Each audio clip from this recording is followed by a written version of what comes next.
Coming up next on the 411 Live. So I went and answered the door and saw these two nice young ladies standing outside the door. They were smiling. They were cordial. I thought they were like soliciting for something. Right. And so I'm like, oh, okay, well, I opened the door now because normally, I may have left them out there, but I opened the door. And they said, I'm here to see Chris Hinton. I'm like, oh, I'm Chris. Mm-hmm. And so they said, oh, well, hey, how you doing, Miss Hinton? Very nice to meet you.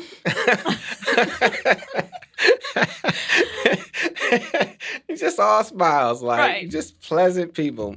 Well, I'm here because we want to serve you with some paperwork. So it's in the case of Yolanda Hinton versus Chris Hinton. So they kind of talk about the court document information and kind of read off the title of it or whatever. And then they hand it over to me.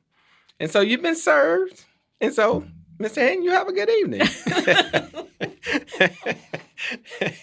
And so I'm stunned. Right. They turn and they walk away.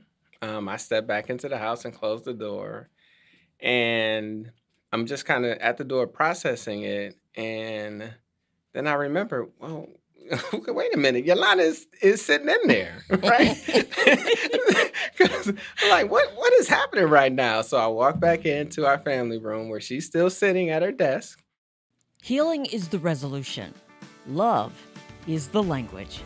Healing starts with a choice to stand for unity, for compassion, for change. Across our community, every sector is stepping forward. Individuals, faith leaders, educators and educational institutions, athletes, government officials, business leaders, health professionals, law enforcement and fire service, each taking the pledge in their own way, yet united by one purpose. Because when we all choose healing, our community moves, our city breathes, and hope comes alive.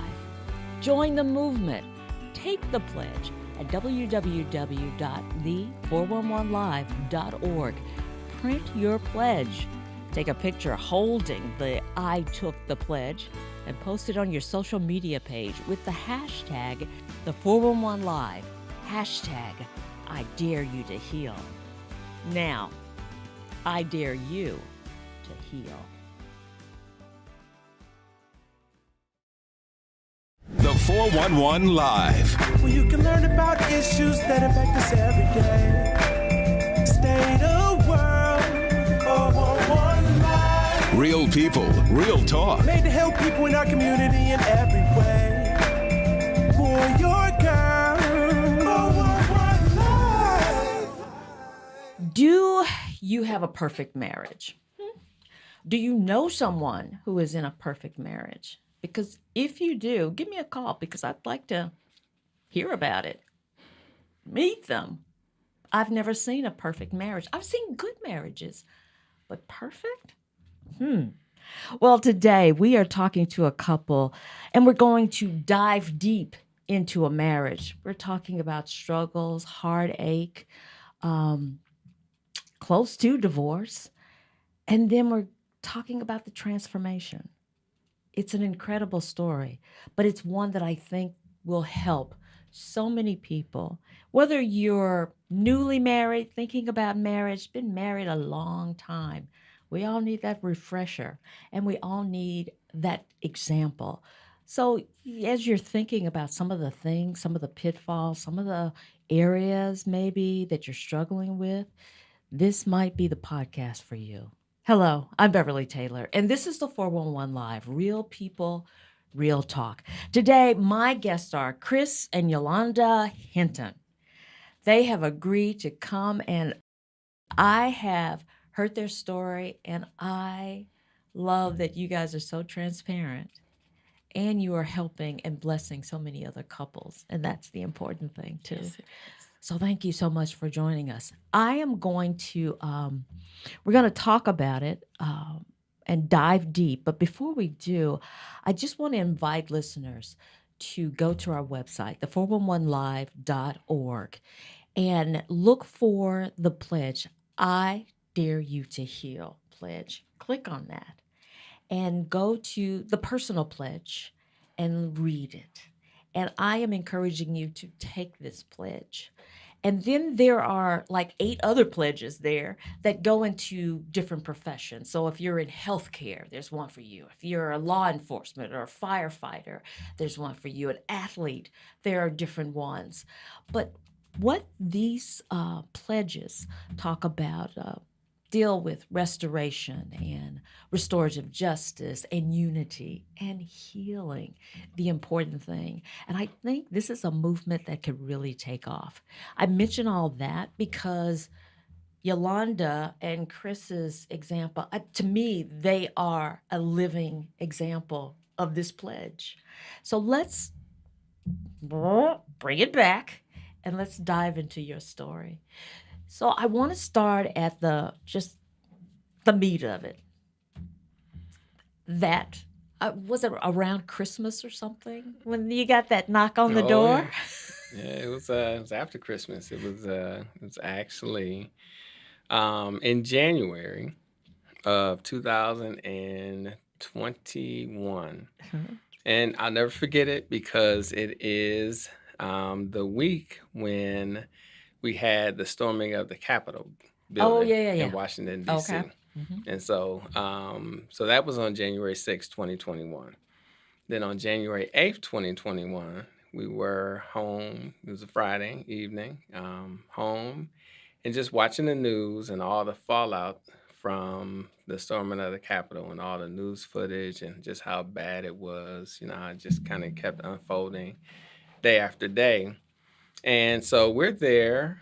We're fine. We're cordial, and just watching the news. Yolanda's working still. It's probably about almost 7 o'clock, but she's at her desk working still. And the news is on, and then there's a doorbell ring.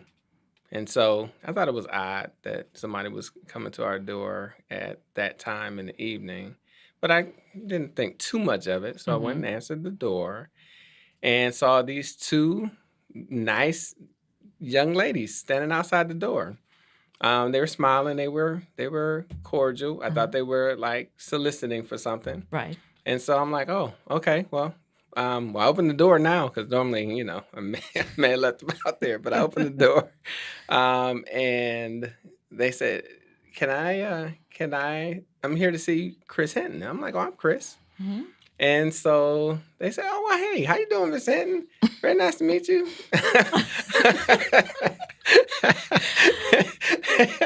Just all smiles, like just pleasant people. Well, I'm here because we want to serve you with some paperwork. So it's in the case of Yolanda Hinton versus Chris Hinton. So they kind of talk about the court document information and kind of read off the title of it or whatever. And then they hand it over to me. And so you've been served. And so, Mr. Hinton, you have a good evening. And so I'm stunned. Right. They turn and they walk away. I step back into the house and close the door. And I'm just kind of at the door processing it. And then I remember, well, wait a minute, Yolanda is sitting in there, right? Because I'm like, what is happening right now? So I walk back into our family room where she's still sitting at her desk. And she's facing the computer. Doesn't look up. Doesn't look up. She hears everything. So I walk up to her and I say, you had me served with divorce papers? And she looked over at me and she said, yes. And then turned back to her computer and continued to work. Wow. And that was that. And so after that, I remembered that just before there was a ring at the doorbell, she had taken a phone call. And so I didn't think too much of the phone call, but it was a short phone call. And so it clicked for me, oh, she was talking to them, confirming that I was here in order to receive the papers. And so I just sat back in the chair. I was stunned, fuming. But I'm in the chair. She's 4 feet away from me at the desk, and we desk. just kind of sat there the rest of that evening until she decided to pack it all up and then go upstairs. You didn't say anything We to didn't her. talk. We didn't talk. Wow. No, that last yes was the last words we spoke that evening. Mm-hmm. Wow. So Yolanda, what made you do that? I was just literally at my wit's end. It was affecting me. Our marital problems were affecting me very severely. So it was affecting my mental health. It was affecting my spiritual walk, and I was just tired. I was just at my wit's end. I had been contemplating divorce for years. For years. For years, but I was going through spiritual guilt. My kids were young. Chris is a good father. He just wasn't a good husband. So all of these things that I had to work through within myself before I could make that decision. But I had just said that I just didn't believe that God wanted me to live that way. Mm-hmm. It was just horrible. We weren't communicating. We were living like roommates.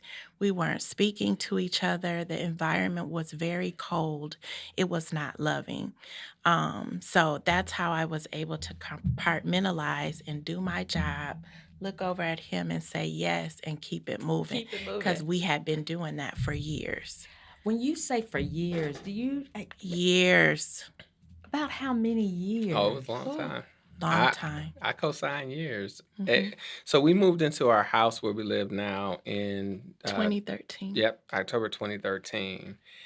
And it was like, so we were having troubles before then, but it was like as soon as we moved into that house, that's when the wheels fell off on our marriage, right? So it was a big thing. We had been talking about moving where we moved to. Like it was a pretty big occasion, Mm-hmm. but for whatever reason, the wheels completely fell off on our relationship, and so the tension, the difficulty, the misunderstandings, the distance, it all escalated Mm-hmm. once we got into our house. So when the divorce papers were served, how many years had you been married? So we are married now 26 years. Yes. So that was 21 years we were married. 21 Yeah. years. Mhm. So in those 21 years, were there some good years? Oh, yes, absolutely. There were some I would say there were some good times. Yes. Some good times. Years. Well said. Years is, yeah, there were some good times, some good moments. Yeah. But I think, to really get people to understand how we got to the divorce papers. So Chris and I, both of us had very, very demanding careers. At the time, my husband was working in his career as a software developer, took a lot of time from the family. He would travel. He would leave me, sometimes days with 2 children that are 17 months apart. We don't have a lot of family support, so it's usually just us with the children. So a snowball started to happen. We started being more disconnected. Then resentment sets in. You're gone all the time. You're doing all these trips. I'm not going nowhere. I'm just at home with these kids and doing all the stuff. So it was a snowball effect. Yeah. And so by the time we got to Mequon, when we moved, we had built an igloo. Yeah. At that point. It was just so much, so many layers, so many different things. So, yeah. A bigger house, but more space to separate, huh? Yeah. Yes, Exactly. exactly. Well said. Yeah. And I think we thought, at least I thought, that by making the move, that was going to actually bring us together because we were now doing something together. We Mhm. teamed up on this thing and not realizing that it's just added level of stress because of the added level of responsibility, trying to figure Yeah. everything out in the community. What are we going to do with the kids? Who are their friends? Like all of that pressure Right. for that change. I was naive in thinking that somehow the move was going to just calm the seas a little bit, when the move brings all of this other tension, not quite naturally, Yeah. to the equation. And so, yeah, it really was a pivotal point in the health of our marriage. It went from not good to just truly terrible. Were you arguing or just silence or both? He's the master of silence. So, and I say things or I would blow up. Yeah. Yeah. Yeah. And then, if he would try to come and, try to start talking to me, he just couldn't get through because I'm mad. I have these walls and I just didn't want to hear anything. Right. So it was just really, really bad, really, really bad. And the crazy thing is, at this point, we're helping other people. Like, as a nurse, I'm a professional. I help people resolve conflict all day long. But I couldn't do it for myself. And so, I'm praying, I'm asking God to help me. But, as I mentioned, before, I wasn't doing the things to keep myself at a good spiritual point. I wasn't really connected with God like I should have been. I thought I was, but I wasn't. And so that, for me, I feel like that's the part that I played in the terrible. I know for me, now that we are on this healing journey, what is pivotal is my own, making sure, being intentful about my own spiritual growth and making sure that I do everything that I need to do to stay fed and to stay spirit-filled. Very good. We're going to take a break, but you said something that let's see if I can find it. In this pledge that we're talking about, I dare you to heal. One of the things it says in here is, I will love myself as a being created in the image and likeness of God.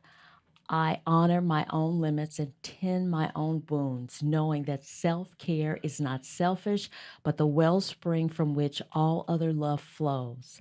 I will normalize therapy, reflection, rest, and worship, celebrating every step I take toward wholeness. In loving myself, I become a stronger vessel for loving my neighbors. That's kind of what you were saying. Yes. Well said. Yes. And you were not loving yourself. I was not loving myself, and more so, Bev, I stopped looking for him to be a part of my growth. My growth is my growth. That is apart from him. Yes, we are a couple. We are married. But I have a responsibility, and I have to do the things that I need to do for myself. And so once I made that pivot to stop focusing on him, stop waiting for him to change or do things, amazing. And I want to tell women, he's not different. He didn't do nothing. He still do the same stuff that irritated me before. But you are. Yes. I think there's some. No. Look, All right. I'm sorry, but no. We're going to take a break. You are listening to the 411 Live. We'll be right back. Stay with us. I feel sometimes that I'm not listened to. I feel that I'm not getting the attention that I need, and it's a lot built up in my chest. I would just want you to listen to me more often and evaluate situations with me and lead me towards success. Listening is a form of love. Find ways to support your kids at sounditouttogether.org. Welcome back to the 411 Live. I am talking with Yolanda and Chris Hinton, and we're talking about marriage, and we're in the brokenness of the marriage. Just letting you know, they're still together. and they're Yes. healing. But Yes. this part is so pivotal and so important. And you were talking about the self-care part of it. Yes. And I remember somebody telling me, I won't say who it was, but somebody, there was a married couple, right? And I was talking to the female, and she was complaining, and she was saying, he doesn't make me happy. And I said, is he supposed to make you Yes. happy? Yes. So that was that whole frame of her thinking, you have to make me happy, but what are you doing for yourself? So that's a important point, I guess, Yeah. that I I want like to say. I like that you said that. I just read something recently about that. A lot of us, we have been sold, a bad bill of goods, if you will, as far as marriage and what our expectations are supposed to be. And I think that's a fallacy. We think that, God created marriage just to make us happy, when in truth, He created marriage to show each person themselves. And so that's hard when you really think about that and the weight of that. And so it is Chris's job to show me myself and show me the areas where I need to grow to be more Christ-like, and vice versa. And so that is not always happy. And that's one thing that I had to retrain my mind to think as well. And like I said, once I made that pivot, it has just been really, really a blessing in my marriage. I don't get upset about certain things. I'm not looking for him to, always make me happy or fulfill all of that, because happiness comes from within. When you do the self-care, when you reassess and you align your expectations with God's will for you, then you just see things totally different. I just was not looking at things the way that I was supposed to, and it was just causing me a lot of grief that I was blaming him for. Right. And then in scripture, something like iron sharpens iron. Yes. Yeah. Yeah. Mhm. So did you like her? Yeah. Okay. Yeah. This is what's odd about our marriage, and it has been odd about our relationship. Like, we like each other. Like, we just struggled with maintaining healthy communication with one another. Yeah. Right. And so we would And fall behaviors. and so therefore behavior. So we would fall into just like pettiness with one another, just, being dismissive. I would be dismissive of concerns she would raise. I would become frustrated and easily agitated, which the Bible says love is not easily irritated, but I would be irritated. She would be irritated. And so, when we would have these issues, we just could not find our way out of those patterns, Yeah. right? And so we would apologize, but as soon as the next thing came up, we would be right back into those modes of operating emotionally, spiritually, right? And so the thing that I realized that was a problem, I didn't realize it early on. She had to tell me, and then I had to like really work through it. Is we would be, and it would be me primarily, we would be fine with distance, right? Like you said, bigger house, more space to separate. And I had gotten into this mode where if she was just gonna be mean and upset, then I'm cool with just being here while she's there, right? And so what really made our relationship terrible was me embracing distance in the household. That's what led for me choosing to divorce. I just really didn't think that he liked me anymore. And when he said he did, I was like, are you sure? Really? Like, how can you treat somebody like this that you say you like or you say you love? So, yeah, it was just very odd. I would also like to add, too, that Chris and I both come from a level of trauma and dysfunction. Oh, yes. I was going to ask Oh, you, yeah. how Absolutely. did Oh, those yeah. relationships Oh, filter in? yes. And so it has been, I like to say, an underlying smolder, if you will, within our relationships. But as we are now going through our healing, and each of us are working on ourselves, we had to deal with those issues as well. And so that has been pivotal too for us in our relationship. Yeah.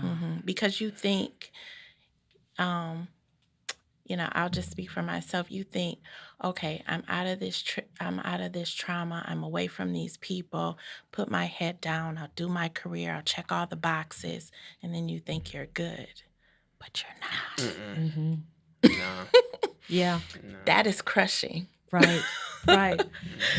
And that brings me back to the pledge again.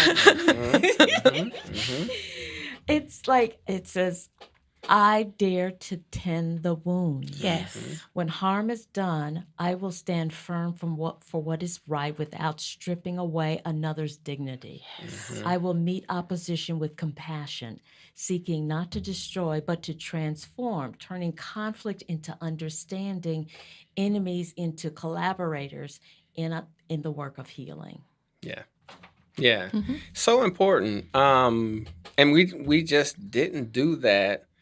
And didn't start doing that until recently, until after, the situation where she served me with the divorce papers.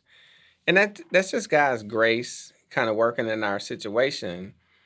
But yeah, we just did not handle each other compassionately. And I certainly didn't. And I thought I was.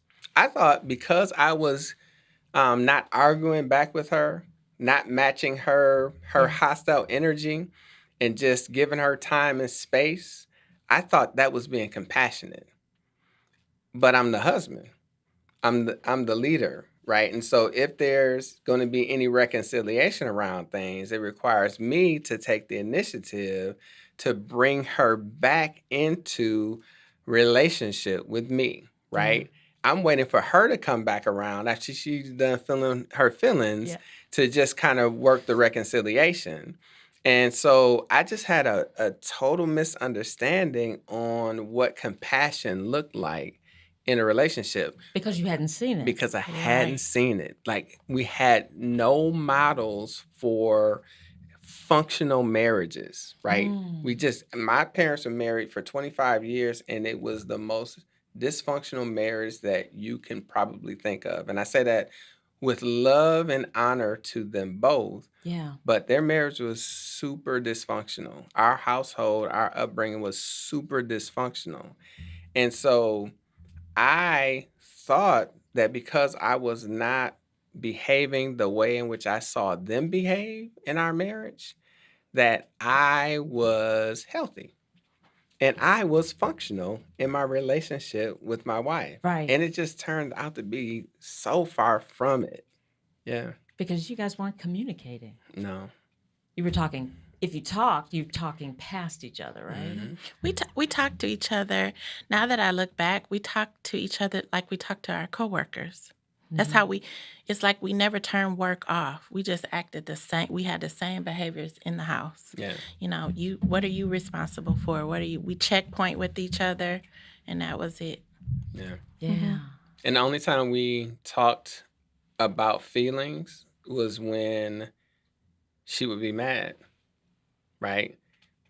If things were not hostile, then we never engaged on feelings or emotions. How are you doing? What's going on? Like, we just didn't engage on an emotional level with one another intimately, right? Setting sex aside, but intimately, just talking through emotions, fears, concerns, worries, that sort of thing. We didn't do it. And so, and that was on me, right? I thought it was when I was asked, how are you doing? How was your day? Like, I'm thinking I'm talking right. Nope. And so, yeah, so we were just missing each other so much. Right. We weren't dating. We weren't doing anything. It was just the work, our jobs, and the kids. And so women need to feel a certain kind of way. Yeah, you guys were going through the motion. Mm-hmm. Yeah. Let me just I'm going to stop it here because we're out of time. Okay. But you guys are going to stay here. We're going to do a part 2 and get more into that restoration, that healing, and how you're helping others. But like I said, you are a living example of the I Dare You to Heal pledge. So I'm so glad that you are willing to disclose a lot of the things. I want one word answers. Describe your marriage back then and describe one word to describe it now. Ungodly. Back then. And now? Restored. Okay. Back then? Terrible. Terrible. Now? Improving. Improving. Okay. Sounds good. Thank you both for this part 1 of this discussion. And I look forward to part 2. And thank you for joining us for another episode. Remember the I Dare You to Heal pledge. You can find it at our website, the411live.org. Check it out. Take the pledge. This community can be transformed if everybody is thinking in this way. I truly believe that. Until next time, I'm Beverly Taylor. This is the 411 Live. Real people, real talk. If you would like to check out past episodes, there are many ways. Go to your favorite podcast platform. Follow us on Instagram. Like and watch us on Facebook. Watch and subscribe to our YouTube channel. And if you have suggestions for future episodes, go to our website, the411live.org.